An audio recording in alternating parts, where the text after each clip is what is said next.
What's up, everyone? I wanted to talk to you about these really cool 3D printed crystal dragons. These things have just such great detail. So each one is 30 inches long, and each one have these articulated movable joints that just when they move, they look so realistic. It looks almost like a snake slithering along the ground. See here when you pick it up, these things just move around. Look at this tail.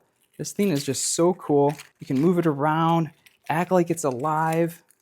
I love slithering it on the table. Just looks so cool.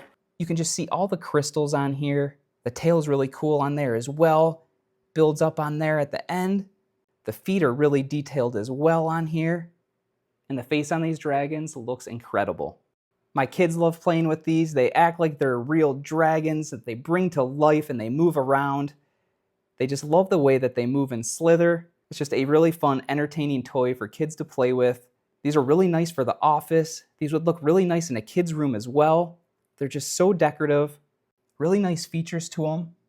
So if you're looking for a really cool gift, maybe for someone that loves dragons or just for a decorative piece, these 3D printed crystal dragons are a great choice.